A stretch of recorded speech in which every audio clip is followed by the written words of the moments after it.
The priest in the middle of the church was distracted from his thoughts by a man who burst in and opened the door, shouting in a panic that the man was already here. He continued to run towards the priest, waving his arms and shouting that it was no longer safe and they should run away. However, the priest did not show any signs of panic, but simply asked the frightened monk who he was talking about. He asked in a trembling voice if he had not heard the rumors about Humite Street. Then, shuddering even more, he said that the man he called the Leakin Killer, Vampire Slayer, and Lord of the Blue Devils was on his way here with his army of undead. After which he continued, he added that he would not let the Dark Order leave so easily, and would kill them in the most brutal way. However, the priest only laughed after hearing the monk's words, and smiling, he replied that they had nothing to worry about. Since they had the best order of holy knights with them, whose squad was considered the strongest in the entire empire. However, the monk heard this even more in a panic of understanding what will happen to him, grabbed his head, then answered the priest that the knights he was talking about had already become undead and were on their way here. In the middle of the crowd of knights who were no longer living people, there was a guy with a blue aura emanating from him. With a gloating grin on his face, he raised his hand, then created a cross of light, in the center of which was a circle. This sign began to glow bright blue light. At the same time the guy ordered his army of undead to move forward, following the bright beam of light that came out of the cross and directing the army, who followed the order with fierce roars, rushed towards their target. At the same time, the priests who were standing inside the church talking suddenly heard some noise. When they turned around, they were horrified to see the shadows of many hands pounding on the glass in an attempt to break it and break in. As expected, the glass could not withstand such an onslaught, and the next moment it cracked. The last barrier separating the priests from their deaths was shattered. In the next second, the army of undead, which no longer had anything blocking its way, rushed inside with a fierce roar, chasing after the priests, who began to flee in panic. However, they were unable to do so, as the zombies immediately caught up with them and threw them to the ground, preventing them from moving. The monk who had informed the priest of the impending danger, lying on the ground pinned by the undead, began to beg for mercy. Unfortunately, the undead zombies did not understand human speech, which led to the fact that these words were his last. At the same time, the priest, who had not yet become a zombie, was looking at something with horror. Coming down the stairs was a guy with a gun on his shoulder, who even despite his seemingly young age looked particularly horrifying in this environment. Unable to look at it any longer, the priest turned around and started trying to crawl away, unable to believe that the guy was controlling the undead, even though it was supposed to be serving them, namely the necromancers. His escape was never successful, however, as the next moment someone's foot stepped on his arm, causing severe pain. Glaring angrily at the guy to whom the foot belonged, the priest told him that no matter how hard he tried to stop them, God would still grant salvation to their souls. Salvation, retorted the boy contemptuously, holding the gun to the priest's head. I'll do it instead, said the guy, whereupon his weapon began to glow with a bright blue light. The priest lying on the ground, with tears in his eyes, felt the divine power seeping into his skin, while the darkness that was inside him began to come out of him. The next moment, with the words that the god's blessing would take him to hell, he pulled the trigger. The blue light from the muzzle illuminated everything around him, starting a new legend about the youngest necromancer. Let's go back to the beginning of our story, which began much earlier. In the luxurious castle that belonged to the holy emperor who ruled this kingdom, were heard gossiping two servants, one of whom began to tell his interlocutor the latest rumors that he had heard about the second prince, who from his words was a disgrace to the kingdom.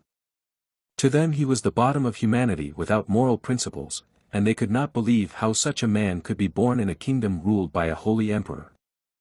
Then remembering the incident with the archbishop, in which the prince harassed his daughter, which resulted in punishment. However, the guy didn't put up with it, instead of just accepting the punishment, decided to take revenge and spoiled the archbishop's chambers. Hearing of this, the holy emperor, who could no longer tolerate the antics of his son, banished him to the land of the dead spirits, so that he could finally think about his misdeeds and finally come to his senses. But that didn't do any good. After all, the guy started doing dirty deeds again, which eventually led to the fact that he tried to commit suicide after the girl's refusal. However, he somehow managed to survive. The biggest oddity was not that he managed to survive, but that after that incident it was as if he had become a completely different person. To everyone's surprise, he changed for the better. He began to work hard in the monastery, helped the needy, was a model teenager who could be set as an example, and generally stopped making trouble for himself. After this change, many people in the city began to like him, but even more began to treat him with suspicion, as he suddenly changed beyond recognition, which could not help but look suspicious. These suspicions led to rumors and opinions that a demon had entered the prince's body after he had committed blasphemy, or that the prince had made a contract with a demon. Others told of seeing a corpse walking around the monastery. All in all, rumors abounded. "What do you think?" asked the guy, turning to the two zombies who sat in front of him, hoping to get honest answers from them. The zombies who possessed intelligence that was capable of conquering the world, and communicating in a language that was inaccessible to mere mortals, with a clever look something growled in his language. The prince stared at the zombie, wondering what he should do. A hologram window of his condition was displayed above his head. It indicated that the guy was 16-year-old Alan Alphals. In addition, the status window indicated that he was the exiled 7th prince, and that he belonged to the Necromancer class. While the zombies, who were completely aware of this world, looked at their master, the prince, wondering why the status window was appearing by itself, closed it with a wave of his hand. Then scratching his head he turned to the zombies who were sitting in front of him on their knees, said that he thought that someone had seen them walking here, which was the reason for the rumors. He added with a sigh that if this continued he would be falsely accused of hereticism, and besides he was no longer the real Alan Alphals. Before that, he was just an ordinary person from Korea, but then he suddenly became the worthless son of the Holy Emperor. When he woke up in his new body, he found himself hanging from a noose. Fortunately, however, the rope broke, which was his salvation. He then discovered that he could see system windows, but that wasn't the only new ability he had. As it turned out, he also possessed the abilities of a necromancer, which helped him to fulfill his duties as a cemetery keeper. Unfortunately, here, people with such abilities were called heretics. Even the zombies were sad to hear the news. As Alan looked at the zombies that were sitting obediently on his lap and looked at him with their intelligent eyes, he thought about how at first he couldn't make sense of everything that had come upon him, but now he was beginning to understand what was going on. The question before him was whether he should have continued. They had actually worked well together at first. He had a zombie grave digger and a zombie burying zombie, which together managed to do a pretty good job in the cemetery. Everything was going so well that they could even afford to relax and enjoy the rest after a great day's work. However, now it was probably time for them to say goodbye. Hearing this, the zombies began to panic. One of them clutched his head in confusion, not knowing what he would do now. The second expressed his displeasure by trying to rebel, while the third began to cry from despair. Alan, not wanting to see all this, ordered them to calm down. Then turning to the blue-eyed zombie, he told him to wipe the foam on his rebellious mouth. Picking up the shovel, he added that he just wanted to say that he had a difficult first life, which he would tell about a little later. And that's why he would like to live his second life quietly and peacefully, he finished, holding the shovel in front of him, while behind him appeared the face of some magical clock that glowed bright blue. However, all was not yet lost for the zombie, as the guy shining like some kind of saint with a bright light that could only be seen through sunglasses, he added with a smile on his face in a soothing voice that since they were pretty close, he would think about it. "Deal?" he asked, making his usual face. To which the zombies, touched by his kindness, gave him a thumbs up in agreement. "Then let's get to work," said the guy to the excited zombies so they wouldn't relax after the good news. "Did you hear that?" the man with the mask on his face asked his companion worriedly. When he continued driving the cart with two blue corpses with bags on their heads, he irritatedly told him to stop talking and help him push the cart. Adding that if he didn't, they would probably end up like the corpses in the cart. "Let's hurry up and go to the prince and ask him to help this damned village," the man added in a grim voice. As it turned out, this seemingly harmless village was not so simple. In the crack of the open wooden door, where someone's face, which like the hair was pale white in color, was looking outward. There was a blood-red eye, staring outward with a mad look. "Are these the last corpses?" Alan asked the men, looking at the two blue-haired corpses with bags over their heads, over which flies were flying. To which the black-haired man replied that it seemed so, while the red-haired man confirmed his partner's words, adding that many of them had died, while the rest had simply fled. Then turning to the prince, who had already removed the sack from the corpse's head, the men asked him if he could come to the village. He turned around and asked them why it was necessary. The two men excitedly started gesticulating with their hands and began to talk about how almost all the villagers had been wiped out, adding that they would be safer with the prince, as they were probably fine because they saw him often while they were carrying the corpses. To which the stone-faced man thought to himself that a blasphemous prince like him didn't have that kind of power. The men, however, did not give up, but even went on the offensive, using one of the dirtiest tricks of all, tearfully begging him to help them. Clinging to the prince, they tearfully began to ask him what would happen to them if they also fell ill, and besides, who would then transport the corpses to him. Indeed, there might be a problem with the supply of corpses, as there aren't many people I can trust. Looks like I'll have to save this village, for the sake of innocent souls who don't deserve to die, of course. The medieval village, whose houses were made of wood, was immersed in a gloomy atmosphere. Walking along the road between the houses, Alan also noticed that the village looked really scary. The two men behind him and following at his heels looked even more frightened, even though this was their hometown. Alan clutched the shovel tightly and held it out in front of him, looking around as he cautiously moved forward. One of them tearfully warned the prince to be careful, because the waterworks had stopped working, and deep puddles had formed all over the city. The boy turned around irritably and told them to take their hands off him. The man complainingly replied that they should have a blessing on them at all times. Alan was not quite satisfied with being a mascot. Continuing on his way, he told the men that if he were them, he would spend his time searching another house. Hearing a noise, Alan turned his head and asked in surprise what it was. The men, hearing nothing, asked in surprise what he was saying, and asked him not to be frightened again.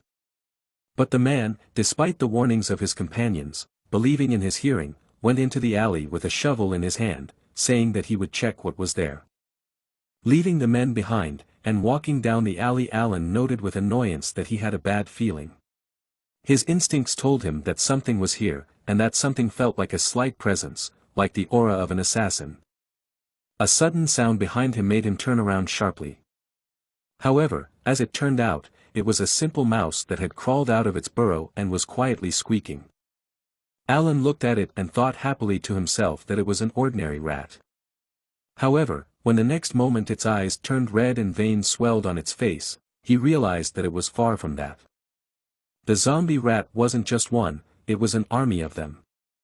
Which in the next moment furious rushed at the confused guy who did not quite understand what was happening. Many small rats with red eyes began to climb up Alan's clothes, trying to bite him. With a violent swing of his shovel, which sent the rats flying in different directions, the guy finally realized why the village was in such a state. Then he swung his shovel again, which gave off a blue glow. He cursed the rats and slammed it into the ground. A small crater was formed at the spot where lightning crackled, and around it lay the defeated zombie rats.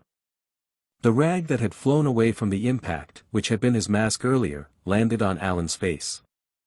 However, the zombie rats didn't like this trick, and seeing the death of their fellow rats, they rushed at the giant in front of them.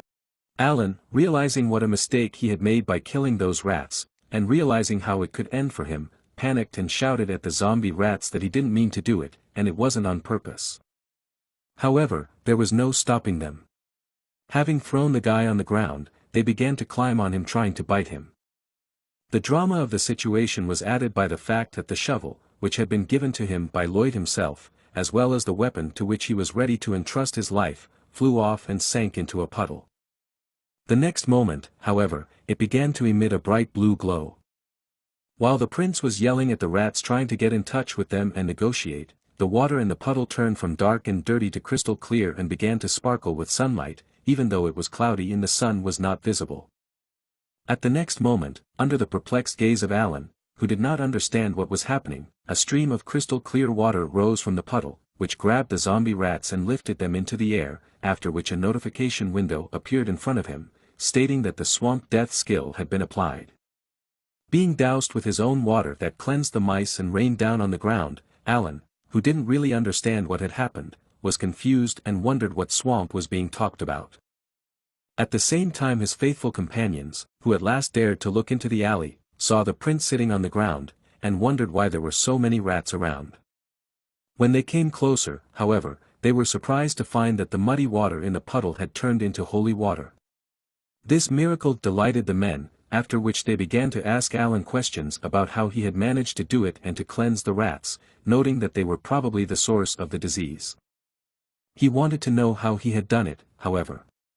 Taking the shovel out of the puddle and cursing the prince who was the master of the body before him, he told himself that he had just learned that he could use something other than zombie summoning. Since he had never used that skill before, his first question was, could that one really purify? After some thought, he came to the conclusion that since his body was filled with holy power, because he was the grandson of a holy emperor, that's why his skill became holy. And as contradictory as it sounds, he could be a holy necromancer. And that's probably why the zombies were relatively good-natured. However, Alan's musings were interrupted by a noise. On the other side of the puddle of holy water stood a girl with blonde hair. Seeing her, both men were puzzled and surprised, as they thought that everyone had died there. As it turned out, the girl's name was Charlotte, and she lived in the neighboring house. Waving to the girl, one of the men told her to go to them, asking her where her parents were, and the second man, following the example of the first, told her that he thought she was all right. But the girl was not as harmless as she might have seemed at first sight, for in her right hand she held a large butcher knife. In the next moment, having covered several meters in a split second, she stabbed each of the men, and with glowing red eyes she appeared right in front of Alan. Despite the unexpected attack, the boy managed to block the knife, though with difficulty. Feeling the full force of the blow, from which even the handle of the shovel was cracked, Alan realized that such power could not be possessed by an ordinary girl, suggesting that she could be a zombie. However, after scaring her away to a safe distance, he immediately rejected this theory, because ordinary zombies could not use objects. Therefore, the only option left was that she had not completely turned into a zombie. The girl clenched her teeth and tears flowed from her red eyes, and she also started to make sounds like growling, which seemed to be trying to form the word mom. Alan, who was watching all this, looked at the girl with astonishment, who even managed to form a few more words, asking where her daddy was. The next moment, however, she rushed at the boy again with a knife in her hands in an attempt to stab him, but luckily Alan managed to block the attack with the shovel again. However, this time the place where the knife and the handle of the shovel came into contact with each other began to glow with a bright blue light. Seeing this, the girl's eyes widened in bewilderment. At the same time, Alan noticed that the girl's hands began to burn from contact with his holy water. Deciding that he could no longer continue to hurt her, he decided to end the girl's suffering by pushing her right into the puddle of holy water. Then he pinned her to the ground, not letting her get out. The girl, after coming into contact with the holy water, began to scream painfully and violently, trying to push the guy off her. He held her with all his strength and told her to be patient, as there were no other options for her to turn back into a human being. The girl's resistance and her desperate screams continued. But at some point they subsided and the girl's body was slowly submerged in the sacred water. The tired and wet Alan looked tiredly before him. Where in the puddle of holy water that shimmered with blue light lay a beautiful girl with white hair, who was already fully human, and who looked straight into the sky with her eyes. Her beautiful eyes remained red. A number of villagers came to see Alan sitting in one of the rooms reading a book. They told him that they had heard the news that he had been able to clear out a large pack of rats that had invaded the village. Then adding that they had also heard that he had been able to save a girl named Charlotte, they asked him to help them as well. To which Alan replied that he had not saved anyone. Then closing the book and looking at the crowd, he announced that the girl was dead. When the old man heard the prince's words, he asked Alan, who was sitting in the church pew, if the girl was really dead. He turned and asked the villagers in front of him how they thought he should save people. He added that even though he had the blood of a holy emperor in him, he had no special skills to realize it. After these words, the atmosphere among the residents changed from hopeful to disappointed and sad. Some sadly wondered what they would do with their village, while others were disappointed that despite the long journey they had made, they were unable to get the salvation they had hoped for. Unable to bear the sad situation any longer, Alan sighed. Then he turned to the people who had arrived and asked from whom they had heard that he was rescuing people. Someone in the crowd wanted to answer, but he was interrupted by the voice of a torn man who ran into the hall and immediately called loudly for the prince. Then with a carefree and joyful smile on his face he announced that Charlotte was awake. He added in a delighted voice that it was all thanks to the prince, and then began to say that he had told the girl to go back to sleep, but when he saw the crowd of people looking at him he fell silent. Finally noting that it looked like the prince had a lot of guests. At the same time the eyes of the crowd shifted from the man to Alan. Now that the truth had been revealed, everyone looked at him with angry expressions on their faces. Alan, realizing that his plan had failed, made an annoyed face and said so be it. Standing up from the bench and addressing the villagers, he said that he had no choice, as he had more divine power than they did, thinking to himself about how he had been set up by Grill and his long tongue. While the villagers couldn't understand what was wrong with the prince who was changing his mind so quickly. However, the next moment he put his index finger up and added that he had a few conditions. When Alan looked at the old man, right above him he could see a system window that displayed basic information about the old man. If the information was to be believed, his name was Parlock, he was 75 years old, and he had specialties such as gossip, farmer, and trickster. Emotionally, it said he was now full of suspicion. Such information was just right for the prince. However, he was a little surprised that even though they were asking for help, they didn't want to trust him. Was he really such a bad prince? Without dwelling on it, he turned to the villagers, saying that the condition was quite simple. Namely that he wanted money or food in exchange for his work. He also demanded that they repair the cathedral. When the people heard about the repair of the cathedral, they immediately asked if they had to repair the whole cathedral. Seeing that they weren't motivated enough, Alan replied that if they didn't want to do it, they didn't have to do it, since he didn't like the deal very much either. However, the old man, seeing that the guy was not simple, immediately replied that they were in agreement. Alan did not stop there, however, and said that he had one more important condition, and hearing this the atmosphere in the cathedral became gloomy, for no one expected that the boy would ask for so much. However, to their joy and surprise, he simply told them not to say anything about their agreement to the Holy Knights. Hearing this, the villagers replied that they agreed to the terms. Standing behind the departing people who were talking to each other about how the prince was a fraud and profited from the problems of others, Alan happily thought to himself that the cathedral for exile would finally become useful. Then he remembered the words of the old man who had told him that they needed help with the 30 corpses from the village that had become zombies. After thinking about it for a while, he concluded that it was something that could be handled. He then turned to the departing villagers and told them to take their belongings. They looked at him in bewilderment, not knowing what he meant. Seeing their confusion, Alan took his shovel in his hand and reminded them that they had asked him to deal with the zombies, then asked them if they were going to send him alone. Without waiting for an answer, he added with a sly smile that they could also wave something while he recited holy prayers. Hearing the prince's words and looking at his smile, the villagers unanimously concluded that before them was a real demon in the guise of a prince. Some even began to regret asking him to help. At the same time, the man who was closest to the window heard a growl coming from outside the building. It turned out to be zombies. The man immediately ran to the window and with his face reflected in horror against the glass, he began to shout loudly that the undead were already here. Although it was unexpected news, it did not cause much panic. The villagers began to rush around and arm themselves with self-defense items from the warehouse. Alan ran outside with a shovel in his hands and shouted loudly for the villagers to arm themselves with anything they could, even mops if they had to.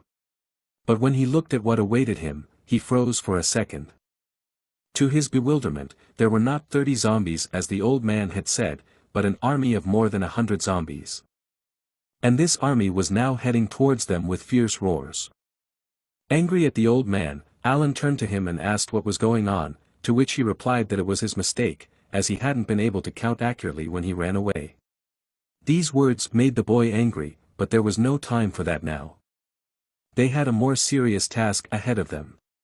Namely, to destroy an army of zombies. That's what the villagers began to do. Armed with brooms and mops, they fought back the zombies quite well. The prince did not stand idly by as another zombie attacked him with a fierce roar. He had to defend himself with a shovel. Deciding not to waste any more time and finish it quickly, Alan used the Swamp of Death skill, making his shovel glow with a bright blue light. In the next moment, a stream of holy water burst out of it, which touched the zombies, causing them huge damage. For Alan to use this skill was not very difficult, since he had been a necromancer before. When he was volunteering for a beta test of a virtual reality game to make a little extra money. But in the same game, he died of electrocution. His last memory before he passed out was the smell of burnt skin. And then he woke up in this new body. Luckily, the skills from that game carried over with him, giving him a huge advantage. In addition, the holy power in his body had changed his skills, but that was a disadvantage because it was hard to control the holy power.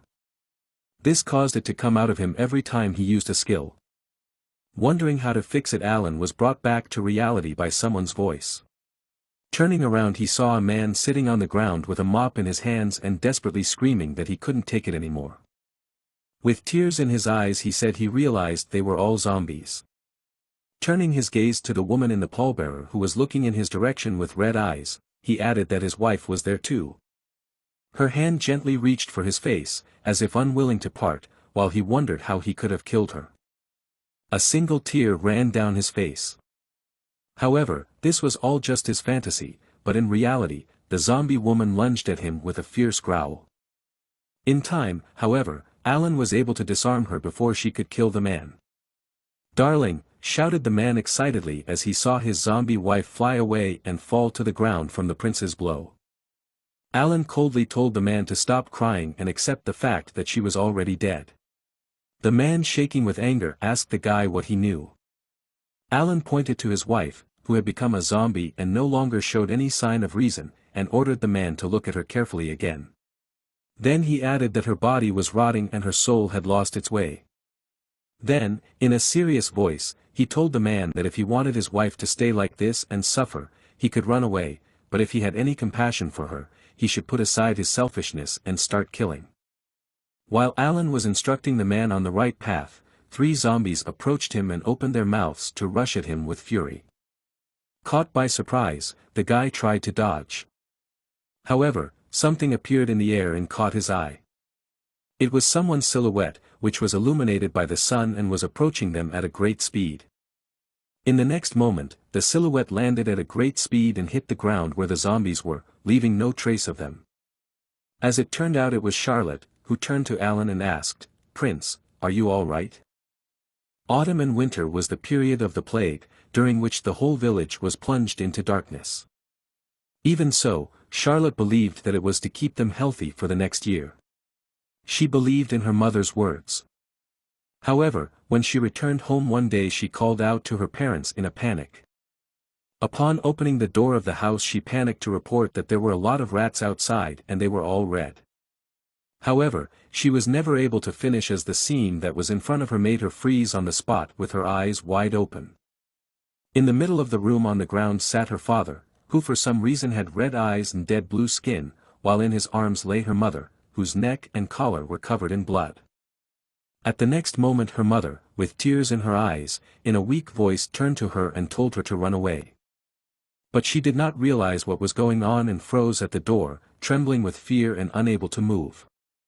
The next moment the sounds of snarling zombies were heard. What Charlotte saw made her back up with a look of horror on her face. As her mom had turned into a zombie before her eyes, and they were already together with her father snarling and looking at her with rage. After this scene the girl could not remember much about what happened next. Outside the house she was chased by rats, while inside she was attacked by her parents who had turned into the living dead. She remembered grabbing the first object in her hand and waving it around.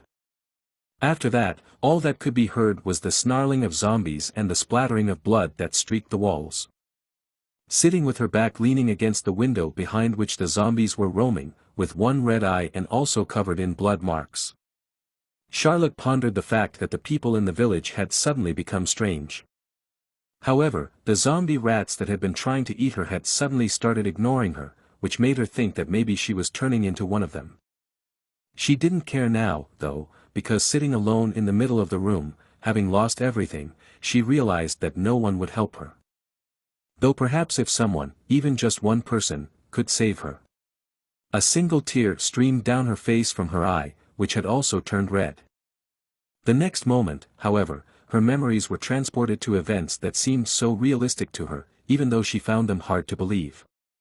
A scene appeared before her in which some guy pinned her to the ground and plunged her into some puddle of glistening water, which for some reason brought her excruciating pain. However, the guy in front of her was yelling at her that she needed to hold on a little longer. Continuing to hold on despite her screams and resistance, he gritted his teeth and added that nothing else had occurred to him.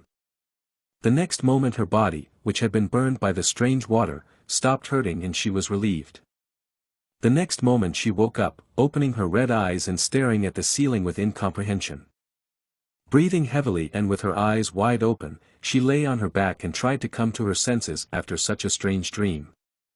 She wondered what those memories were, but she was torn from her thoughts by a voice that said she was finally awake. Getting up and holding her head, which was still a little sore, Charlotte asked where she was.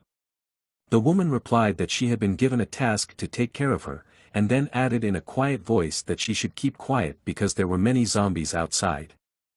Hearing the woman's words, the girl stared at her in bewilderment, trying to understand what she was talking about. Suddenly, however, her attention was drawn to the noise coming from the window. Some guy in a long coat holding a shovel was yelling at someone to stop crying and finally start killing zombies.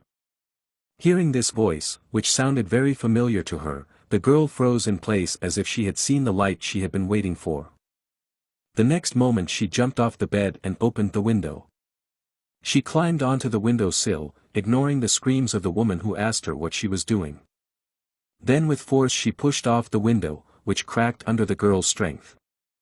She soared into the air, becoming the very saving silhouette the prince saw. She landed with a thunderous crash and destroyed all the zombies. Turning around and looking at him with her red eyes, she asked the prince behind her if he was okay. Turning around and looking at the prince sitting on the ground, his head covered by his own cloak, Charlotte promised herself that she would definitely save him. Looking at the scene before him, Alan could not believe his eyes. In front of him lay a huge pile of zombies that the girl had destroyed single-handedly, which caused his surprise. Looking to the side, he saw a crowd that was happily tossing the girl in the air, saying that she was their savior. Sighing, Alan concluded that the purification he'd used on her before she turned into a zombie had done something to her, but he didn't know what it was, since he wasn't particularly aware of his abilities. Deciding he would think about it later, he headed over to the rejoicing villagers, telling them to spend their time taking care of the rest of their families rather than just having fun. Adding that he knew they were tired, but it was better to get it over with quickly. The villagers nodded in agreement when they heard that. Alan added to himself that he would also help with the purification ritual. The ritual itself was quite simple. It was to bury the dead and wish them peace, so that their souls would not wander the earth, but would enjoy eternal rest. That was one of the reasons he was exiled here. It was because there was a high chance of zombies in the land of the dead spirits, so they needed someone to take care of the dead, Alan reasoned to himself as he looked up into the sky at the blue souls that were emitting a blue glow.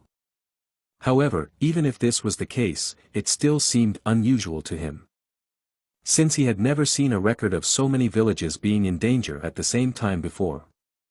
Since even now, it was still very early for the death wave. Finishing his thoughts, he turned to an old man standing nearby, who immediately turned around at his voice. Alan asked him if everything was normal in the village, and if there had been any strange or unusual events lately. He answered that nothing had happened. But he added that the plague had started about a month ago. Upon hearing this, Alan immediately gave his verdict. There was a necromancer here. This seemingly ordinary phrase for a guy, gave the villagers a great deal of terror. Everywhere began to sound excited voices that it was probably the one who dispelled the plague, and that he was probably a demon who sealed the spirits. As Alan listened to all this nonsense, he looked contemptuously at the villagers and said that everything they were saying was wrong. The villagers, however, apologized to themselves at the mere mention of it, but thanks to this he was able to come to a conclusion. Namely, that if his theory was correct, the one who controlled the zombies was not far away. However, he didn't know how to find this person. Deciding that he could think about it later, he waved goodbye to the villagers and said he was going to sleep, while he told them to take care of the rest. They wished him a good night and thanked him and went on with their work. When he entered the cathedral he asked himself irritably why he was called a prince if he was there as a laborer. He approached his favorite, the best, the softest, the most beautiful. Okay, let's stop there. He tired and exhausted from the whole day he plopped down on her, after which he sighed in relief. Then he began to fall asleep, thinking that he needed to rest, as the funeral had tired him out. The next morning a loud scream woke Alan, who jumped up and tried to realize what was going on. Still sleepy, he went to the window and wondered what could have happened so early in the morning. But the next words that came from outside were not the most pleasant. Zombies have kidnapped someone. Zombies kidnapping people? Asked Alan as he left the house. One of the guys excitedly replied that he had seen it with his own eyes, while the other nodded in agreement with his friend. Then the first guy continued his story, saying that since they had been working all night, they were exhausted. The zombies took advantage of that and took Morian with them. The guy finished his story. Alan didn't pay attention to the rest of the story and asked who Morian was. He scratched the back of his head and said that she was a young lady who often gathered medicinal herbs. She was also a great help to the village, as well as a healer. Alan interrupted the boy and asked if he knew her. To which the boys looked at each other and answered that she was a beauty. And then added that she was the one who had rejected his confession. And that's why he tried to kill himself. Not wanting to hear any more of this, Alan said he remembered and asked them to stop. The next moment one of the guys loudly announced that now they should gather a search party and go after the girl. Hearing this Alan thought with annoyance about why these goons were so eager when it came to rescuing the pretty girl. On the other hand he also realized that he should check what had happened. Since this was the first time he had ever seen a zombie kidnap a human, he decided to figure out what was wrong with the situation. Putting on his cloak he casually asked if there was any way to trace the girl. One of the boys replied that Sir Hans, who was a hunter in their village, could help him. When Alan heard this, he said that they were going to get down to business, and a pleased look appeared on the boys' faces. Then he ordered them to get the hunter to help them find the girl. Alan turned around and saw Charlotte standing in front of him, staring at him from a distance. Passing by her he looked with interest at the girl who never took her eyes off him. Feeling her gaze on him even as he walked away from her, Alan wondered if she held a grudge for knocking her out. But deciding not to think about it, he shouted to the guys that they should hurry up if they didn't want the girl to become lunch for the zombies. Then they rushed after him with a confident shout. Charlotte silently continued to watch them go. Following the hunter, who said that the zombies were dragging their feet behind them and that their footprints would not be hard to find, he finally led them to the entrance of the cave and said that he was sure that what they needed was inside. He praised Hans for a job well done. Alan was pleased to note that he had managed to track them down after all. For he felt that the cave was filled with an eerie demonic energy. It wouldn't be surprising if it was full of zombies, or even the source of the plague. Although there were even places that accumulated demonic energy on their own. But in this case, judging by the zombies' actions, there was a high probability that someone was behind them. Turning to the guys who came along with him, he suddenly suggested burning the place to the ground. Hearing this, they excitedly replied that Morian was still inside. The prince pointed his finger inside the cave and said that it was quite gloomy, which made the zombies in such a place stronger. So if someone ran inside to save one girl, it would be the end of everyone. Hearing this, one of the guys holding a rake asked confusedly what they should do. He replied that the best option would be to get ready and go back, but then of course the chance of the girl's survival would be less. Suddenly behind Alan there was a growl. Not realizing what was happening, he turned around in surprise. Behind him was nothing but the huge toothy face of a zombie bear, which opened its mouth to eat him. Alan cried out in fright and bent his body to dodge the bear's attack, which had already set its teeth on him. At the same time the villagers who had come with him rushed to his aid. But it was too late, for the bear had already bitten the prince on the shoulder, causing him to moan painfully. Seeing only his feet and the villagers who ran after him, Alan was dragged along the ground by none other than the zombie bear. The very next moment he suddenly found himself in free fall, being thrown off a cliff by his delivery bear. But even in flight and with a bleeding wound on his shoulder, he managed to use the skill with his shovel, which he still held in his hand. The zombie bear was immediately hit by a stream of holy water, which, judging by his painful roar, brought him not a little pain. Alan, who had made a soft landing, immediately grabbed the wound using a skill. It was called a terrible curse, but despite the name, when he put his hand on the wound, it began to heal. Seeing the good result, he said to himself that it was just as he thought, it was a recovery spell. Even though his divine power was at its lowest point, but at times like this it was very useful to have his skills working in reverse. However, things weren't as good as they might have seemed at first glance, as the bear appeared and had already recovered. Standing on two legs and looking at Alan, it seemed even more terrifying than before. If the system window that displayed information about the creature was to be believed, it was a king of gluttony whose age was unknown, specialty was bite, cut, crash. It also indicated at the end that it was enhanced by a necromancer.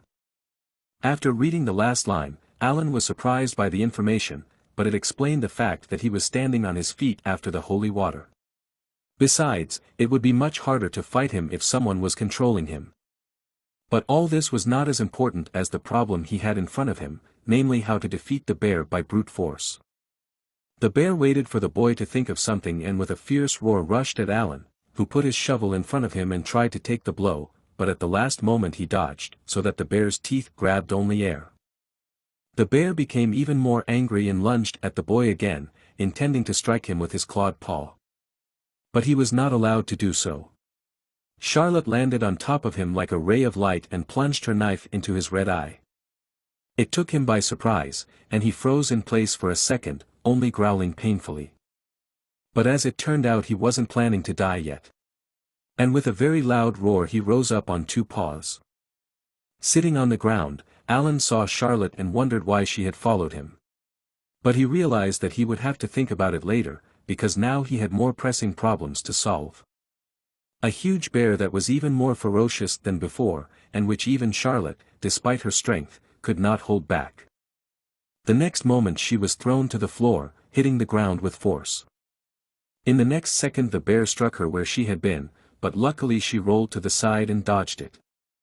But that was not the end of it, as the bear immediately opened its jaws and lunged at the girl, who was still on her feet.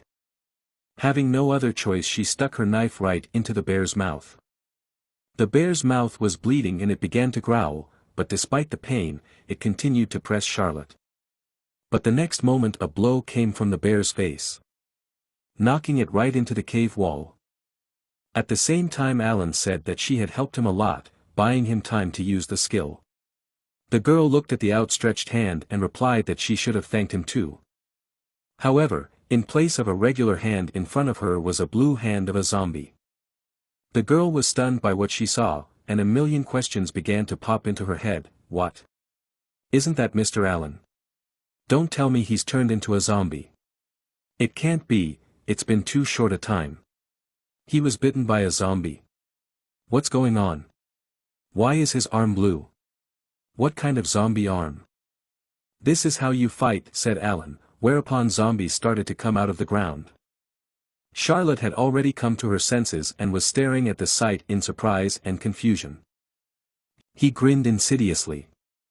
Alan standing in the middle of the crowd of zombies that appeared around him, he said with a smile on his face that it was impossible for the bear to win when there were so many of them.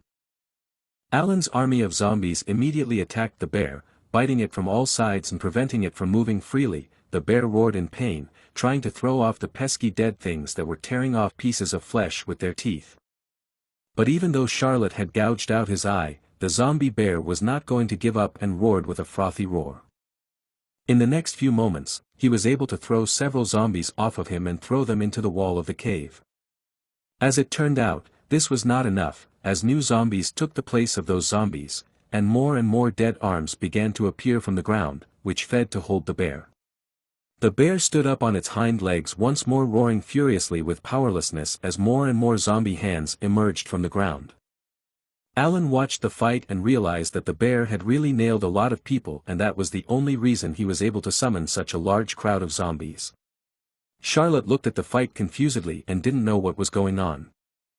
As the pieces of the summoned zombies flew around the cave, Alan thought to himself that this bear was much stronger than his guys, but in the end it didn't matter. The enraged bear with its bloody maw made one last desperate attempt to attack. And lunged at Alan, who didn't even move and stood calmly looking at him. The next moment the bear's blood spurted onto the floor of the cave, but the bear stood still for some time.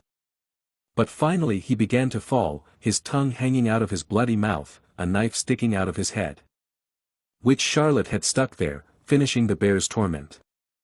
Alan realized that the outcome of the fight was obvious. No matter how strong the bear was, it didn't stand a chance against so many zombies. Charlotte started to pull the knife out of the bear's head, but noticed that Alan wasn't okay and asked him how he was. Seeing that he was barely on his feet, she gave him her shoulder to lean on. Alan told her that he was fine, he was just using too much divine power. He looked around the battlefield and asked himself why Charlotte was here. Had she come to punch him for his behavior in the village or what? But there was another problem he needed to address immediately. Charlotte had seen his power and needed to make up for that nuance somehow. Charlotte took things in her own way, and when Alan started to ask her to leave him alone and not tell his secret to anyone, she thought he was saying he wanted to live peacefully in his exile, so it would be good if his power was their secret. Charlotte was in awe of the prince's nobility and self-sacrifice. At the same time, the Real Alan, with a sour face, was simply telling her to leave him alone and that he wouldn't pester her again if she kept everything a secret. Charlotte assured him that since he had saved her life, she would listen to whatever he wanted. Alan had a logical question as to how he could have saved her life. However, before he could fully ask his question, voices were heard from above, calling for the prince and Charlotte. It was the guys from the village who had brought the equipment for the descent into the cave, and now they had a lot of questions: why Charlotte had ducked down there and how the prince was still alive after the bear attack. They began to rappel down into the cave. Alan tossed to himself that they would be of absolutely no use and they should have gone home. As one of them got closer, he immediately saw a pile of dead zombies and a bear and asked them who could have done such a thing. Was it really the two of them? This bear was known as the king of gluttony and no one knew exactly how many people it had killed. Charlotte couldn't come up with an excuse, but Alan could. He hypothesized that there is or was a necromancer in this cave. And seeing the uncomprehending look on the village boy's face, he went on to explain that the necromancer had tried to set up his lair here and had killed a bear that was in his way, so when they arrived all those monsters were already dead. Such a simple lie was enough for the boys from the village, and Alan remarked to himself how simple they were. Remembering the purpose of their visit here, he thought that Maureen must be dead by now, since she was most likely just the usual bait with which the villain had tried to lure them here in hopes of killing more people with his bear. The frightened boy from the village asked him what they should do. Alan sighed in exhaustion and said they should go further into the depths of the cave. Not believing his ears, the boy asked him if he was sure. Alan answered him that he was. Although his face showed no emotion, his real goal was to see how good that necromancer was and what he had in store for them next. They all together cautiously began to go deeper and deeper into the cave, which seemed empty and lifeless. After a while they reached a small lake in the cave, into which drops were constantly falling from the stalactites above. Behind the lake they could see a passage. They cautiously approached it and peered into it. One of the guys was the first to notice the bound girl and immediately called the prince over there. It turned out to be the same Maureen. The guys from the village immediately ran to her, telling her that they had come to rescue her. However, their enthusiasm was not shared by Alan. Something was not right here. He quickly put all the facts together in his head, wondering how she could be alive, if she was the bait, why the necromancer didn't kill her and take control of her. There could only be one explanation. It was her. Meanwhile, the still-bound Morian turned to the prince. She masterfully played the innocent girl who was happy to be saved. She tearfully asked everyone if they had really come all for her. But the very next moment Alan, whom she had failed to see off, hit her over the head with a shovel. The one pretending to be Morian fell to the ground. Everyone else was shocked by his actions and didn't realize what was happening. They started hysterically asking the prince what he was doing. He paid no attention to their screams, and only carelessly told his captive that he should have hit her with the sharp side of the shovel, but he had some questions. One of the boys ran up to Morian, asking if she was okay. As the others pounced on the prince with questions about what he was doing, Alan started to explain to them that he could see everything, and an information window popped up in front of him, stating that Morgana was in front of him, who was 63 years old and specialized in black magic, dismemberment, curses, and murder. He'd said everything in his voice, she'd never been bait. However, Morgana wasn't going to give up so easily and started making excuses that they must have misunderstood something. However, her pathetic attempts to justify herself were interrupted by Alan saying that he didn't care what she said and told the others not to fall for her tricks. After all, she was the same necromancer that had terrorized their village. Everyone stammered in bewilderment. Alan continued that everything they knew about her was a lie, her name, age and all. Morgana realized in horror that he knew everything about her and now there was no getting away from her. She didn't give up her desperate attempts to justify herself, however, she screamed that it was the necromancer who had dragged her here and then tortured her. Alan teased with a chuckle, saying yes, of course. He asked her if she really thought people would trust her just because she was nice to them and started pulling something out of his pocket. He pulled out a bottle of holy water from there and offered her to drink it to confirm his words. That way they would know exactly who she was, because for a necromancer this holy water would be lethal and their internal organs would melt, but for humans it was the best medicine and then all her wounds would be healed. Morgana tried to refuse the holy water with the excuse that it was not worth wasting such a valuable thing on it. To which Alan mockingly replied that that's right, she refuses the water just because it is valuable. And then approached her about to force her to drink the vial with a gloating smirk, knowing what would happen next. Morgana had no choice, she had to either confess and then be killed immediately or drink the holy water and die in agony as well.